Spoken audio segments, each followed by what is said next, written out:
வல்லமையான பிதாவே, எங்களோடு பேசி எங்களை உயிர்க்கு முடியாது ஜெபிக்கிறேன். தேவ கிருபை எங்களை தாங்கி நடத்தட்டும். பலப்படுத்தும் இயேசு மூலம் ஜெபிக்கிறேன் தகப்பனே. ஞானம் என்று ஞானத்தை குறித்து நான் சொல்லலாம்னு நினைக்கிறேன். 2 ஞானங்கள் உண்டு. உலக ஞானங்கள், தேவ ஞானம். உலக ஞானம் இந்த உலகத்துக்கு அடுத்த, மனுஷனுக்கு அடுத்த அல்லையா உலக ஞானங்கள். இன்னொரு ஞானம் பரத்திலிருந்து வரக்கூடிய ஞானம்.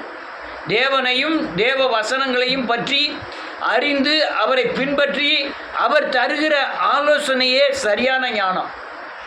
ஆனால் உலக பிரபஞ்சத்தின் ஞானம், இந்த பிரபஞ்சத்தோடு உள்ள அறிவு, இந்த பிரபஞ்சத்தை அல்லையா பின்பற்றக்கூடிய, ஜெயிக்கக்கூடிய, தேவ ஆலோசனைகளை பெற்று நடக்கக்கூடிய ஒரு அறிவை கொடுக்கக்கூடிய ஞானம். நமக்கு பிரச்சனை வருது, உடனே நம்ம சில ஆட்களை வச்சுருப்போம். அந்த வெள்ளத்தொர்கள் தர மாதிரி ஆட்களை வச்சுருப்போம். அவர்கிட்ட போய் என் ஆட்டுக்குட்டி இப்படி ஆகிட்டு என் மகன் பேச்சை கேட்க மாட்டேங்கானே அப்படின்னு நைஸாக ஆலோசனை கேட்குறாரு. அவர் எந்த ஞானத்தில் கொடுப்பாரு? உலக ஞானத்தில் போய் அவன் பையனை 2 அடி அடிச்சுது அப்படின்னு சொல்லுவார். உடனே இவர் போய் 2 அடி அடிப்பார். அந்த தீர்வு என்ன? அவன் எதிர்த்து 2 அடி அடிச்சுப்பான். ஏன்னா அந்த வயசுக்கு வந்துட்டான். இது உலகத்தை சார்ந்த ஞானங்கள். ஐயா, எனக்கு ஒரு பிரச்சனை வந்துட்டு என்னால் தீர்க்க முடியலை, யார்ட்டுமே சொல்லக்கூடாது. வேதத்தை எடுத்து வாசிக்கணும், அதுக்குண்டான தீர்வு அதில் கிடைக்கான்னு பார்க்கணும். பார்த்துட்டு திரும்பி ஜெபம் பண்ண ஆரம்பிக்கணும். நீ கிடைக்கலன்னா தேவன்கிட்ட ஜெபம் பண்ண ஆரம்பிக்கணும். அவர் ஜெபம் பண்ணி, ஆண்டவரே எனக்கு இந்த பிரச்சனைக்கு உண்டான தீர்வுக்கு உண்டான ஞானத்தை தாருங்க ஆண்டவரேன்னு சொல்லணும். உடனே அவர் ஜெபத்துக்கு உண்டான ஞானத்தை கண்டிப்பாக கொடுப்பார். இந்த ஜெபத்துக்கு உண்டான வாஞ்சையினாலே ஒன்று பிரச்சனை தீராத பிரச்சனைக்கு உண்டான ஆலோசனையும் பலனும் அருளுகிற ஆவியானவர் உங்களுக்கு அழகான ஆலோசனை தந்து நடத்துவார். ஐயா, மேலப்பத்தில் 4 மாடு வாங்கணும் ஆலோசனை சொல்லலாம் சொல்ல மாட்டார். 1.5 ஓட்டு அற்பாடு வாங்கணும்னு சொன்னால் அதெல்லாம் ஆலோசனைலாம் சொல்ல மாட்டார். என் ஜனங்களை நடத்துவதற்குண்டான ஞானம் இல்லை ஆண்டவரே, அவர்களை நடத்தக்கூடிய ஞானத்தை தாரும் ஆண்டவரேன்னு சொல்லி ஜெபம் பண்ண ஒருத்தன். அவன் நீ அந்த தேவனுடைய ஞானம் இதுக்காக கேட்டதுனால அந்த ஞானத்தை அவனுக்கு தர. இதுக்கு முந்தைய ஒருத்தனை இருந்ததில்லை, பிறகு ஒருத்தனை இருக்க போகிறதில்ல. அந்த ஞானத்தை தருகிறேன்னு சொல்லி ஆண்டவர் சாலமன் ராஜாவுக்கு அந்த ஞானத்தை கொடுத்தார். மனுஷனை சார்ந்த ஞானம் யாவுமே தோற்று போகும். அது அந்த புத்தி, அந்த அறிவு கண்டிப்பாக தோற்று போகும். உங்களோட வயசு. ஆனால் அந்த காலங்களில் உலகத்தை சார்ந்து வாழ்ந்த ஜனங்கள்லாம் உலக ஞானத்தை வச்சு தான் நடந்தாங்க. அது உலகத்துக்கு அடுத்ததோடு சரியாக போயிடும். நம்ம பரலோக ராஜ்யத்திற்கு ஏற்ற ஆலோசனையை கொடுப்பதற்காகவும், உலகத்துக்கு ஏற்ற ஆலோசனையை கொடுப்பதற்காகவும் நமக்குள் ஒருவர் தங்கி இருக்கிறார். அவர் சரியான ஆலோசனையும் சரியான திட்டங்களையும் கொடுத்து நடத்துவார். 25 வருஷம் 30 வருஷம் ஆச்சு நான் ஊழியத்தை ஆரம்பிச்சு. எவர்கிட்டையும் போய் என்னுடைய நிலைமை என்னன்னு போய் சொல்லி ஆலோசனை கேட்டதே கிடையாது. கேட்ட ஒருத்தரும் சரியான பதில் சொன்னதும் கிடையாது. பெரிய பெரிய ஊழியர்லாம் போய் பார்த்தேன். நானும் காலை பிரதரும் ஒரு தடவை மோகன்சி லாசரத்தை போய் பார்க்கணும். அவர் பார்க்க விடலை. நான் லேசர் சொன்னால் மோகன்சி லாசரத்தை பார்க்கணும்யா அப்படி தான் பண்ணேன். அங்கே இருக்காது. பார்க்க முடியாது அப்படின்ட்டாங்க. உடனே எங்களை ஒரு ரூம்குள்ளே கூப்பிட்டு போய் அங்கே வச்சு ஜெபம் பண்ணி விட்டாங்க. அப்புறம் ஜான் ரவீந்திரநாத், எட்வர்ட் ராஜன் அப்படின்னு பெரிய பெரிய ஆட்கள்லாம் பார்த்தேன். என்னுடைய ஊழியத்தில் இப்படிலாம் ஆக்சிடெண்ட் ஆகிட்டு நான் ஊழியத்தை விட்டு வெளியே வந்துட்டேன். அடுத்த ஸ்டெப்பு என்ன வைக்கணும்னு கேட்குறதுக்காக போனேன்.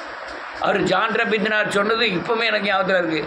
ஊழியங்களையும்லாம் வராதையா, அதெல்லாம் அழைப்பு வேணும், அதெல்லாம் சங்கடம், அந்த எண்ணத்தையே விட்டுரு. உடனே தலையில் கை வச்சு ஜெபம் பண்ணார்.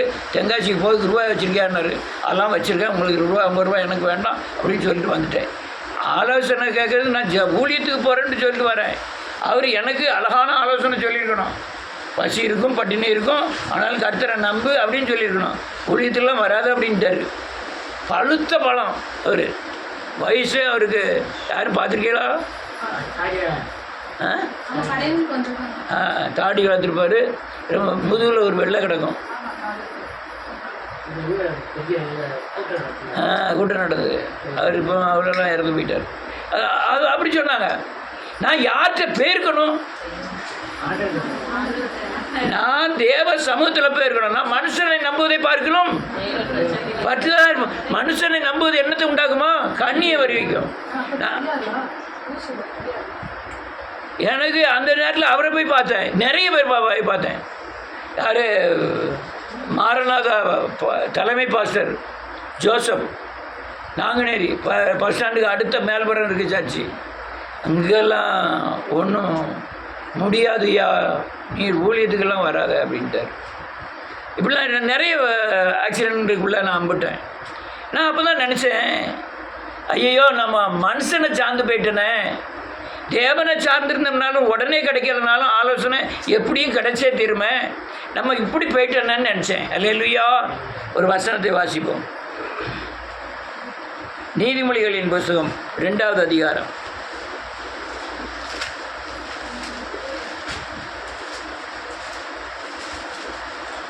1 வாசிக்கலாம்.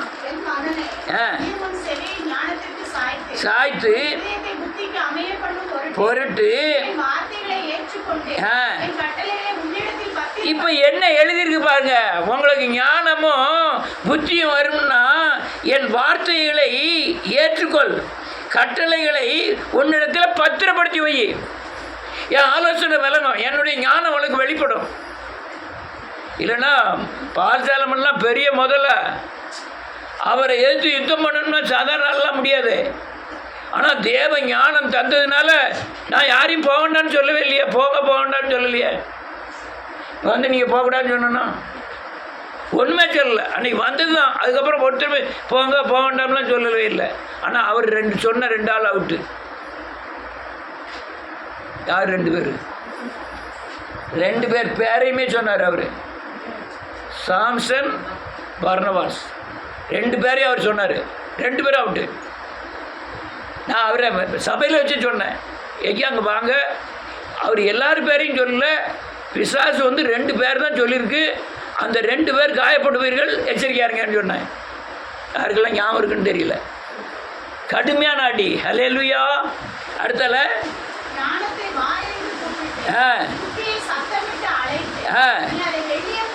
நாடி ஒரு நிமிஷம். நீ ஞானம் என்றால் என்ன? வேத வார்த்தை புறமே ஞானம்.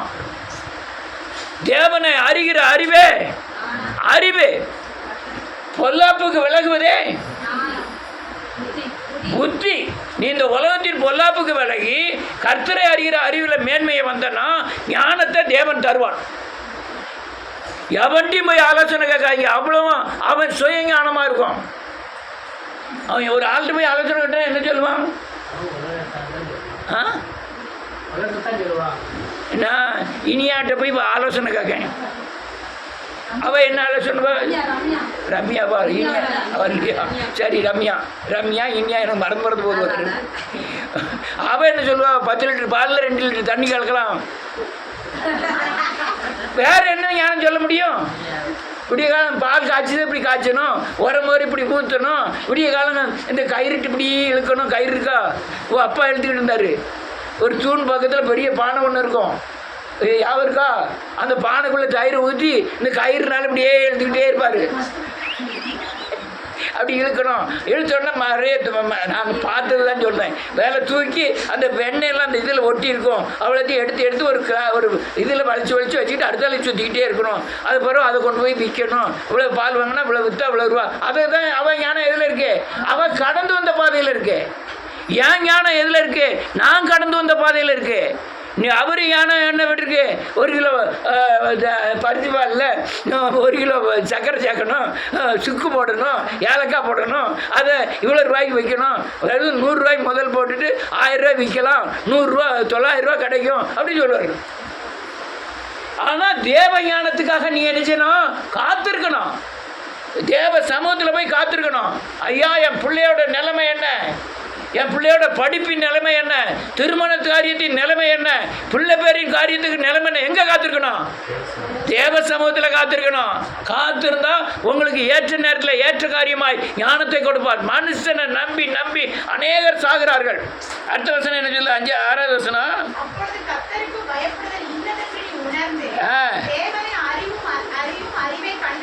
ஆமென். அப்போதான் கர்த்தருக்கு பயப்படுகிற பயம் என்னென்னு அறிந்து தேவனை உணர்ந்து தேவனை அறிவை கண்டடைந்து கொள்வாய். அவருக்கு காத்திரு, கர்த்தருக்கு காத்திரு. இன்னைக்கு இல்லைன்னா நாளைக்கு, நாளைக்கு இல்லைன்னா நாளை கழிச்சு.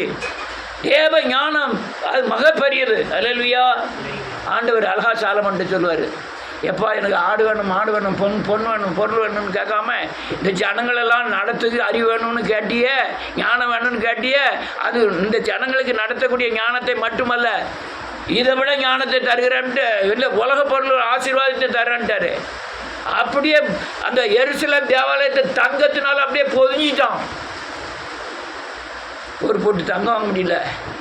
அவன் அவ்வளோ பெரிய தேவாலயம், எவ்வளோ பெரிய தேவாலயம், அவ்வளவு 46 வருஷங்களாக கட்டப்பட்ட தேவாலயத்தை அப்படியே அல்லையா பொண்ணை வச்சு ரங்கத்தை வச்சு போயிட்டான். அவ்வளவு சம்பாத்தியம் பண்ணிட்டான்.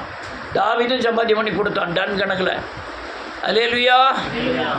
என்ன மாதிரி ஞானம் தெரியுமா?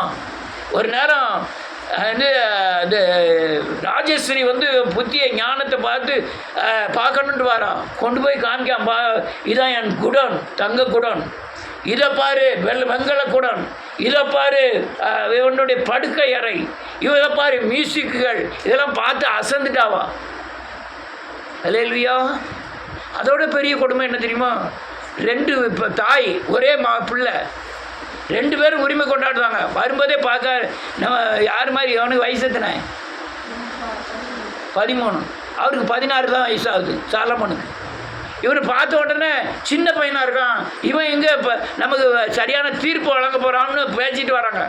இவங்க உட்காந்துக்கிட்டே வாய் அசைவை கண்டுபிடிச்சான். உடனே உள்ளே போய் பெரிய தாடி கடியெல்லாம் வச்சுக்கிட்டு அல்லையா கிழமை மாதிரி ஒரு சீட்டில் உட்கார்தான். இது பைபிளில் இல்லை, ஆனால் நான் படித்த ஸ்கூல் புக்கில் இருக்கு. ஸ்கூலில் இப்போ அது இல்லை, அப்போ இருந்தது. சாலமோன் ராஜா எறும்பை கூட மிதிக்க மாட்டாராம். எறும்பு போன பிறகு தான் போனாராம் அப்படின்னு நான் சின்ன கிளாஸில் 3ஆம் கிளாஸோ 4ஆம் கிளாஸோ படிச்சிருக்கேன். இவங்க வாயசை வச்சு அவன் கண்டுபிடிச்சிட்டான். உடனே உள்ளே போய் தாடிகளெலாம் ஒட்டு தாடிலாம் வச்சுட்டு இவர் தான் கரெக்டாக தீர்ப்பு சொல்லுவாருன்ட்டான். கரெக்டாக 2 பேரும் சொல்லாங்க, இது ஏன் பிள்ளைங்க, அவள் ஏன் பிள்ளைங்க. இவனுக்கு என்ன செய்யணும்னு தெரியல, பெரிய வாள் கொண்டு வாங்கன்ட்டான். தாம்பளத்தில் பிள்ளைய வச்சு வாள் கொண்டாங்கன்ட்டான். கொண்டு வெட்டி வாளுக்கு பாதி கொடுத்துருட்டான். மற்றவன் பைத்தியக்காரன் நினைப்பான். உடனே அந்த தாயோட இருதயம் அப்போ தான் பேசும். உடனே சத்தம் போட்டு அழுதுட்டு சொல்லலாம், என் பிள்ளை எனக்கு தர கூட வேண்டாம், அது உயிரோடு அப்பாக்கிட்டுமே இருந்துட்டு போட்டோம் அப்படின்னு சொன்ன பிறகு கரெக்டாக கண்டுபிடிச்சிட்டான். அவன் இவன் தான் தாய், அவள் தாய் இல்லைன்னு சொல்லி கண்டுபிடிச்சிட்டான். இது பைபிளில் இருக்கு. அல்லேலூயா. இது தேவ ஞானம். ஒவ்வொரு காரியத்தை தாவீது கோலியாத்தோட யுத்தம் பண்ண தேவ ஞானம். அநேக காரியங்கள் தேவ ஞானத்தினால நீங்கள் நிரப்பப்பட்டிருக்கணும். அநேக பிரச்சனைகளை நான் முடிக்கிறது புறாமே தேவ ஞானம். எந்த காரியம் நான் கொண்டு வாங்களேன், அந்த காரியத்தை பூரா சத்தியத்தின் அடிப்படையில் முடிக்கக்கூடிய தேவ ஞானத்தை அவர் தருவார். உங்களுக்கும் தருவார், எல்லாத்துக்கும் தருவார். அநேருக்கு முடிவெடுக்க முடியல. மாப்பிள்ளை வீட்டுக்காரன் வந்துட்டான், யாருக்கு? மைமாக்கு. கெட்டி கொடுக்கவா வேண்டாமான்னு ஒரே பிரச்சனை. வந்தவன் கலெக்டரு, ஒன்று போட வேண்டாமா இருக்குது. அப்போ டபக்கு நம்ம என்ன நினைப்போம், கெட்டி கொடுத்துருவோம். ஆனால் தேவன் உள்ளே பேசுவார், கெட்டி கொடுக்காத அப்படின்பார். ஆளை பார்த்தா அதனால கெட்டி கொடுக்காதான் பாரு. நம்ம என்ன செய்வோம் தெரியுமா? நீ சும்மா கிடையாது, ஆட்டோ போய் பெட்டி கொடுக்கூடாதுங்காரு. என்ன பாரு, கலெக்டர் ஜீப் நிற்கி, நம்ம கொடுக்கணுமா வேண்டாமா? என்ன ஞானம்? அவர் போய் கூப்பிட்டு கேட்பாரு, கொடுத்து சொல்லுவார், இந்த பிச்சைக்காரனுக்கு வெட்டி கொடு, இவன்கிட்ட 10 பைசா கிடையாது, இவன்கிட்ட வெட்டி கொடு அப்படின்னு சொல்லுவார். ஆனால் நம்ம உள்ள அடங்க மாட்டோம். ஏன்? நான் எந்த ஞானத்தில் பார்த்துக்கிட்டு இருக்கேன்? உலக ஞானத்தில். தேவன் பார்க்கிற இந்த இன்மை மட்டுமல்ல, 10 வருஷத்துக்கு அப்புறம் 20 வருஷத்துக்கு அப்புறம் எப்படி இருக்க போறாங்கிறத காண்கிறார் கர்த்தர். அல்லேலூயா. ரைட். அடுத்த 6வது வசனம், தருகிறார், அவர் ஞானத்தை தருவார். அவர் வாயிலிருந்து அறிவும் புத்தியும் வந்துக்கிட்டே இருக்கும். அதனால நல்ல கேளுங்க, மனுஷ ஞானம் பயங்கரமான ஆபத்தானது, வஞ்சகம் நிறைந்தது. மனுஷ ஞானம் அழிவை கூறியது. ஆனால் தேவ ஞானம் அப்படி அல்ல. அல்லேலூயா. மனுஷ ஞானத்தை நம்புன்னு ஒரு மனுஷனை காமிக்க பாருங்க. எல்லாருக்கும் தெரிஞ்சது சாமுவேலின் புத்தகம் 12வது அதிகாரத்தில் நாத்தான் தீர்க்கதரிசி ஒரு கதையை சொல்லுவான். எல்லாருக்கும் தெரிஞ்சது. என்ன கதையை சொல்கிறான்? ஆட்டுக்குட்டி நமக்கெல்லாம் ஆட்டுக்குட்டி மறக்காத ஒரு பொருள் தான்.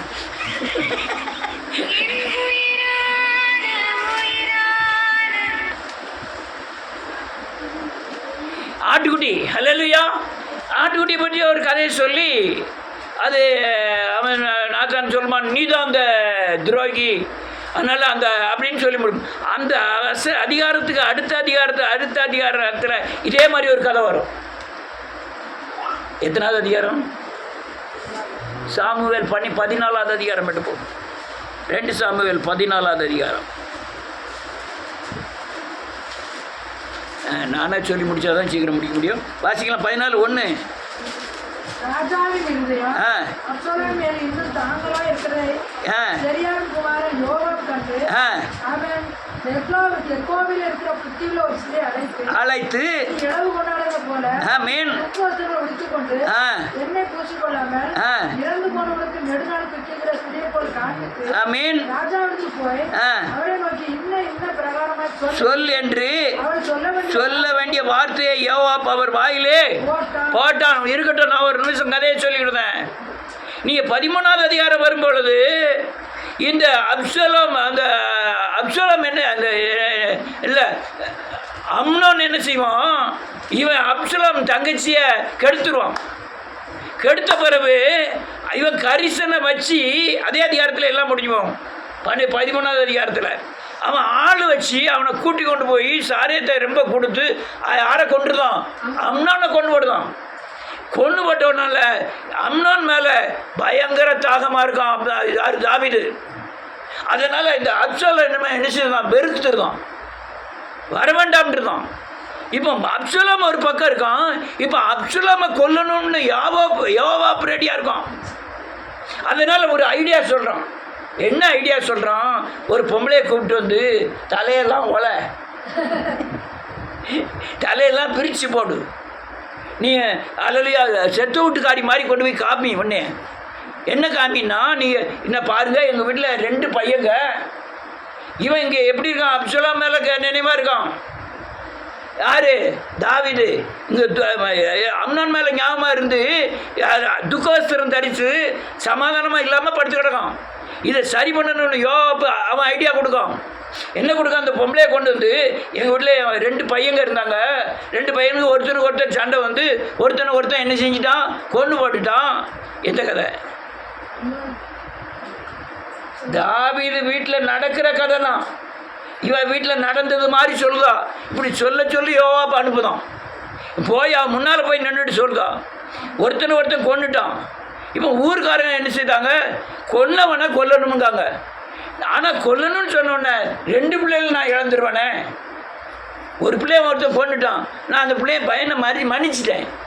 நான் இவங்களுக்கு சாக கொடுக்க நான் விரும்பலை. அவனுக்கு பாவம் வந்ததே பார்க்கணும். தாவீதுக்கு யார் அப்படி சொன்னான்? கொண்டா அவனை, நானே பார்த்துக்கிட்டேன். அவங்கள அப்படிலாம் கொல்ல மாட்டாங்க. ராஜாவே மன்னித்தரலும். உண்மை கதை தான் இது. ஒருத்தன் கொண்டு விட்டான். அதுவாட்டி இவனையா நீ வெறுக்கிறதுக்காக இது உண்மை கதை தான். உடனே அவன் சொல்கிறான், இந்த கதையை யோவாப் தானே உனக்கு சொல்லி கொடுத்தான். ஆமாம். இப்போ இவன் யார் என் ஞானத்துக்காக? மனுஷர் மூலமாக வர்ற ஞானத்துக்காக. உடனே அப்சலோமை வர சொல்லி இருந்துருக்கான். அப்சலோமை வந்துருக்கான். வாசிப்போம், அப்படியே சொல்லிட்டு போனால் நல்லா இருக்காது. 11வது வசனம்.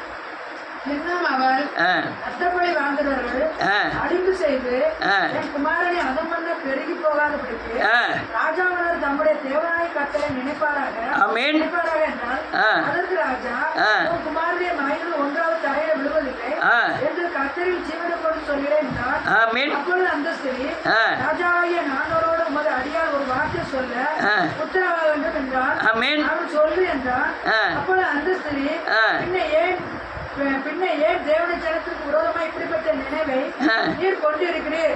புறக்கண்டு தம்முடையவனே ராஜா திரும்ப அழைக்காதனாலே ராஜா இப்பொழுது சொன்ன வார்த்தையினால் குற்றமுள்ளவர் போல் இருக்கிறார். ஆமென். போதும். யாரை பார்த்து கேட்கும்? தாவீது ஒரு பேர்ல நின்றான், இவன் க்ளோஸு. ஆனா இவன் தவற உணர்தான். ஆமா, ஆனா யோசனை யாருக்குடையது? மனுஷ யோசனை. இவன் யார்கிட்ட போயிருக்கணும்? தேவன்கிட்ட போய் ஆலோசனைக்கு நின்றுக்கணும். ஐயா, எங்கள் வீட்டில் பயங்கரமான பிரச்சனை நடந்துருது, என் மகளை என் மகனை கெடுத்துட்டான், அதனால் அவன் அண்ணன் அவனை கொன்னுட்டான். இப்போ என் 2 நேரத்துலேயும் ஒரே நேரத்தில் 2 பிள்ளையும் நான் இழக்க விரும்பலை. அவன் அப்படி தான் சொல்லுதான், இழக்க விரும்பலைன்னு. அதனால் அவனை கூட்டி சேர்த்துருக்கணும். ஆனால் தேவன்கிட்ட போயிருந்தால் அந்த ஐடியா கொடுத்துருப்பான். இப்போ அந்த ஐடியா கொடுத்தது யார் தெரியுமா? யோவாப். யோவாப் யார்? அப்சலோமை கொல்லணும்னு நினைக்கிறவன். அல்லேலூயா. நீ அடுத்த அதிகாரத்தில் வரும், அப்சலோமை கொண்டு வச்சுவான். இவன் ஆளோட யோசனை கட்டோன்னே ரைட். அடுத்த என்ன இருக்கு? நாம் அறிப்பது நிச்சயம், திரும்ப சேர்க்கக்கூடாதபடிக்கு தரையிலே சுவடுகிற தண்ணீரை போல் இருக்கிறோம். தேவன் ஜீவனை எடுத்துக்கொள்ளாமல் புறக்கண்டவன் முற்றிலும் தம்மை விட்டு விளக்கப்படாது இருக்கும் நினைவுகளை நினைக்கிறார். ரைட். 17 ராஜாவாகிய ஆண்டவருடைய வார்த்தை எனக்கு ஆறுதலாயிருக்கும் என்று ஒரு அடியாளாகிய நான் எண்ணினேன். நன்மையும் தீமையும் கேட்கும்படி ராஜாவாகிய ஆண்டவர் தேவனுடைய தூதனை போல் இருக்கிறார். இதற்காக உங்களுடைய தேவனாய் கர்த்தர் உங்களோடு கூட இருக்கிறார் என்றார். ஆமென். அல்லேலூயா. உடனே ராஜா என்ன சொல்லலாம்? அப்படி சொல்லாம கூட்டு வந்துருன்றதும் கூட்டிட்டு, அவன் பெரிய கில்லாடி. சாலமோன் இருக்கும்போதே தன்னை அபிஷேகம் பண்ணி ராஜாவாகணும்னு நினைக்கிறவன். ஆனால் கூட்டிட்டு வந்த பிறகு அல்லேலூயா 2 பேரும் கடைசி வசனம் என்ன இருக்கு? கடைசி 2 வசனம். அப்சலோம் யோவாபை ராஜாவுக்கு அனுப்பும்படி அழைக்கின்றான். 25 இஸ்ரவேலர் அனைவருக்குள்ளும் அப்சலோமை போல் சௌந்தரியம் உள்ளவனும் வெற்றி கொள்ளப்பட்டவனும் இல்லை. உள்ளவன் மட்டும் அவனுக்கு ஒரு பழுது இல்லாதது. படிக்கவா? ஆமா. அவன் தலைமையில் தனக்கு பாரமாக இருந்திருந்தார். ஆமென். பசாந்தாரும் சிறைத்துக் கொள்வார். சிறைத்துக் கொள்ள அவன் தலைமையில் ராஜாவுடைய நிலையின்படி 200 சேக்கல் நிறையா இருக்கும். 33 கடைசி வசனம். ராஜாவுக்கு போய் அதை அவனுக்கு அறிவித்த போது ஆமென் அப்சலோமை அழைப்பித்தான். ராஜாவுக்கு வந்து ஆமென் ராஜாவுக்கு முன்பாக தரையில விழுந்து வணங்கினான். ராஜா அப்சலோமை முத்தமிட்டான். உடனே மாவன் வந்துட்டான். மாவனை கொண்டதெல்லாம் கண்ணில் மனசில் போடலை. உடனே வந்து வரட்டான். ஆனால் யோசனை விளங்காத யோசனை, விளங்காத யோசனை. ஆனால் செயல் கரெக்டான செயல். யோசனை வந்த இடம் சரி கிடையாது. இந்த யோசனை தேவன்கிட்ட இருந்து வந்ததுன்னா பாதுகாப்பு. அதே யோசனை மனசில் இருந்து வந்ததுன்னா, தங்கம் கவலைப்படாத தங்கம், உனக்கு 10,000 வேணும், நான் தாரேன் தங்கம், அது எழுது. இதே தான் ஆண்டவர் சொல்லாரு, தங்கம் நீ கவலைப்படாத, அந்த காரியத்துக்கு 10,000 நான் தாரேன். 2 பேருமே அதை தான் சொல்லுவாங்க. அவங்களும் என்ன சொல்லுவாங்க? தங்கம் கவலைப்படாத, உனக்கு 10,000 நான் தாரேன். இது விஷம். அதே வார்த்தையை ஆண்டவர் சொல்லார், கவலைப்படாத, நான் 10,000 தரேன், நீ திருப்பி தராட்டாலும் பரவாயில்ல அப்படிங்காரு. அது எது லாபம்? 2 ஒன்று சொல்லுவாங்க. அதான் பிரச்சனை. இன்னைக்கு குடும்பத்தில், தெருக்குள்ள, சொந்தங்கள் மத்தியில் அவங்க கொடுக்குற ஆலோசனைகள், கொடுக்குற தான தர்மங்கள், சில நன்மைகள் எல்லாமே நஷ்டம்தான். அதே காரியத்தை தேவன் செஞ்சால் லாபம். இவன் சொன்னதெல்லாம் நல்லது தானே? எந்த வகையில் தப்பு இருக்கு சொல்லுங்க வரும்? என்ன ஒருத்தர் ஒன்று சொல்ல மாட்டீங்க? என்ன வகையில் தப்பு? அவங்களுக்கு கீழ்ப்படிஞ்சோம், அவங்க சொன்ன பேச்ச கேட்டா அவங்களுக்கு கீழ்ப்படிஞ்சு அவங்க சொன்னதான் செய்யும். இப்போ பிரச்சனை என்ன தெரியுமா? அப்சலோமா கொஞ்ச நாள் விட்டு பிடிச்சிருக்கணும். மவன் தான் உடனே கூப்பிட்டு வந்தது தப்பு. சில பிள்ளைகளை சேட்டை பண்ணணுன்னா அடித்து இது பண்ணணுன்னா கொஞ்ச நேரம் கழிச்சு அழுத பிறகு, அம்மா பெரியம்மா நீ கவலைப்படாத பெரியம்மா, உனக்கு பிரியாணி வாங்கி தரேன், பிரியாணி சாப்பிடு பெரியம்மா. அடிச்சதுல பிரோஜனம் இல்லை. ஏன் இந்த பிரியாணி எல்லாத்தையும் காலி பண்ணிடும். இன்னொரு தடவை சேட்டை பண்ணும்போது, இன்னொரு தடவை அடிக்கும்போது இது என்ன நினைச்சிட்டு அடி வாங்கும்.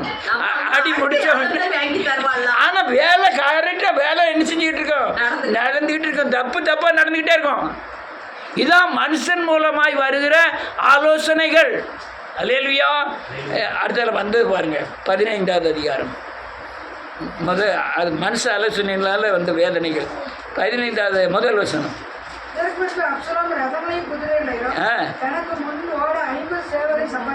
இன்னையா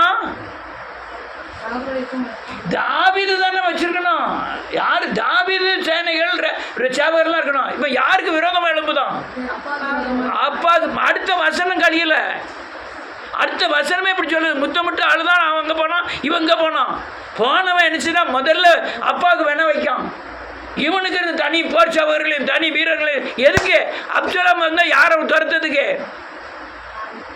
தாவீத இடத்தை காலி பண்ணுவதுக்கு. அல்லேலூயா. அடுத்த என்ன இருக்கு?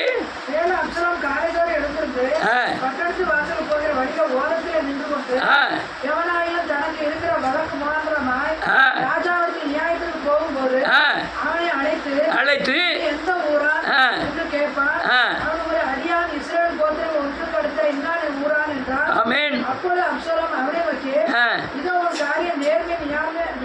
நியாயமாயிருக்கிறது. என்ன பண்ணுதான் பாருங்க. கூட இருந்தே இதுக்கு தான் தேவனுடைய ஆலோசனை வேணும்.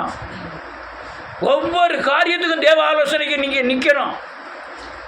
உங்க சுய அறிவின்படியுமே செய்யக்கூடாது. மனுஷன் ஆலோசனை கேட்கவும் கூடாது. இவன் மனுஷ ஆலோசனையின்படி அந்ததுனால இந்த பிரச்சனை. 14 கடைசி வசனம் முடியல. முத்தமிட்டு அழுதான். அவன் வீட்டுக்கு போயிட்டா இவங்க வரோம். அந்த உடனே 50 போர் சேவகர்கள் குதிரை வீரர்கள் தனக்கு முன்னால பலத்தை காமிக்க ஆரம்பிச்சிட்டான். அடுத்த கட்டத்தில் ராஜாட்ட போய் நீதிக்காக போகக்கூடியவங்க எல்லாரையும் நிப்பாட்டிங்க வா உடனே விசாரிக்க. அவங்க ஒருத்தரும் இல்லையா? தாவீது அழகாக நியாயம் விசாரிப்பான். ஆனால் அவனை விடலை. அடுத்த நிலைக்கு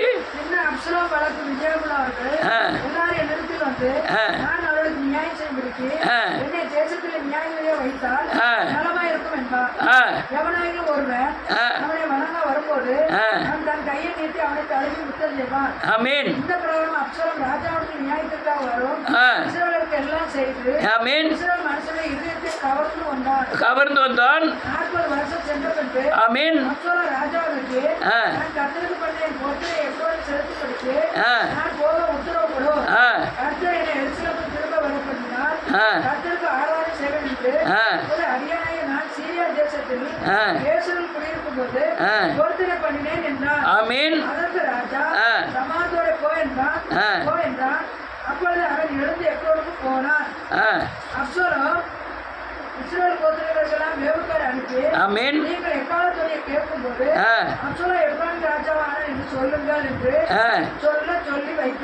போதுமா? இப்ப என்ன ஆயிட்டான்? ராஜாவே அபிஷேகம் பண்ணிட்டான். அப்பாட சொல்ல முதல்ல சீட்டை என்ன செய்யறோம்? காலி பண்ணோம். நான் அந்த இடத்துல இருந்து உட்காரணும். யா அந்த ஆலோசனைக்காக போய் மனுஷால நான் திருக்குறளே மதிக்க மாட்டேன். உலகத்துக்காரங்க திருக்குறளை தலையில் குதி தூக்கி ஆடுவாங்க. திருக்குறளை விட வேதம் முக்கியம். அல்லேலூயா. திருக்குறள் உலக ஞானம், உலகத்தை சார்ந்த ஞானங்கள். ஆனால் வேதம் அப்படி கிடையாது. சர்வ லோகத்துக்கும் உள்ள ஞானங்கள் பைபிள். அதனால் அல்லேலூயா. மனுஷ ஆலோசனையை நீ எவ்வளவு தூரம் சார்ந்திருக்கீங்களோ அவ்வளவு தூரம் ஆபத்து. ஒரே ஒரு வசனத்தை வாட்சி பிடிப்போம்.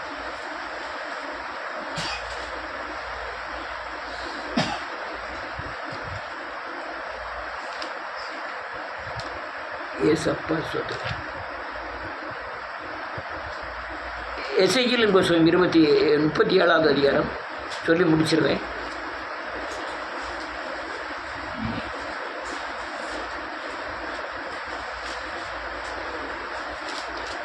ஒன்று 2 3 4 5. ஆமேன். ஆமேன். ஆமேன். நிறுத்தி நடக்க பண்ணினார். ஆமீன். அந்த எலும்புகள் மகா திரளா இருந்தது. இருந்தது. அவைகள் மிகவும் உலர்ந்ததுமாய் இருந்தது. வாசிக்கணும் ஒரு நிமிஷம். நம்ம பிரச்சனை தான். என்ன பிரச்சனை? நம்மளால தீர்க்க முடியாதுங்கிற ஒரு எண்ணம். தீர்க்க முடியாத எண்ணம் இருக்கா? இருக்கும்.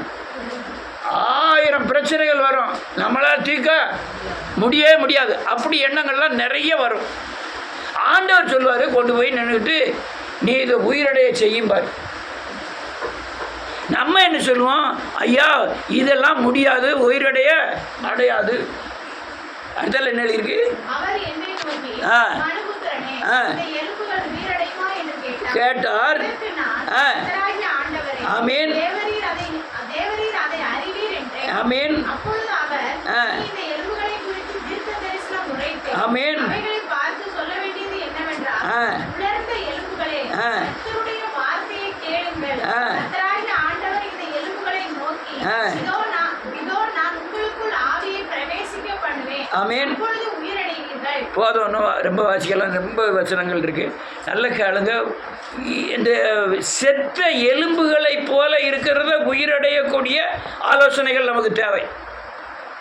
ஆமென். நீங்கள் உலகத்தில் இருக்கிற ஜனங்கள்கிட்ட போய் இப்படி பிரச்சனை இருக்கியா, இதுக்கு சரியாக தீர்வு கிடைக்குமா? இப்போ ஒன்று வச்சுக்கிட்டோமே, ஒரு பயங்கரமான கிட்னி 2 அவுட்டு. டாக்டர் ரிப்போர்ட்லாம் கொடுத்துட்டாரு. ரிப்போர்ட்டை பார்த்துட்டு ஐயோ சொல்லி முடிஞ்சதுன்னு நம்ம நினைக்கிறோம். இது எலும்பு. இது என்னது? எலும்பு. இத்தனை 4 வேற குறிச்சிருவாங்க. என்ன கிட்னியெல்லாம் போயிட்டுனா 4 சொல்லிடுவாங்க. 4 நாள் இருப்பேன், 40 நாள் இருப்பேன்னு சொல்லிடுவாங்க. அவங்க சொல்லி அனுப்பிட்டாங்க. இந்த எலும்பு இது கிட்னினா கிட்னி இல்லை. ஒருத்தருடைய வாழ்க்கை முறைகள் அல்லையா, இப்போ பொண்ணு வீட்டில் மாப்பிள்ளை வீட்டில் வாழாமல் வீட்டுக்கு வந்துட்டா, யார் பேசி அங்கே போய் தீரலை அப்படின்னு ஒரு பிரச்சனை. இப்படி பல பிரச்சனை, நம்ம தலைக்கு மேலே உள்ள பிரச்சனைகள் நிறைய இருக்குது. இதை ஒரு மனுஷன்ட்ட போய் கேட்டீங்கன்னா, டாக்டர் சொல்லிட்டாரோ, எந்த டாக்டர் போய் பார்த்தேன்? நான் அஜீஸை போய் பார்த்தேன். அவர் என்ன சொன்னார்? இன்னும் 4 மாதம் தான் உயிரோடு இருப்பேன்னு சொல்லியிருக்காரு. வேறு இந்த ரிப்போர்ட்டை கொண்டா பார்ப்போம். ஆமாம், இதில் 4 மாதம் தான் இருப்போம்னு இருக்குது. கிட்னி 2மே அவுட்ட, டயாலிசிஸ் பண்ணிதேலாம். ஆமாம், போச்சு, இன்னும் செத்துப்பாங்க. இன்னும் 4 மாதம் தான் இருப்பேன் அப்படி தானே சொல்லுவாங்க. இது மனுஷனுடைய ஆலோசனை. நீங்கள் இது தேவன்கிட்ட போனீங்கன்னா முதல்ல அந்த ஸ்கேன் எடுத்துடலாம், அதெல்லாம் குப்பையில் போடும்பார்.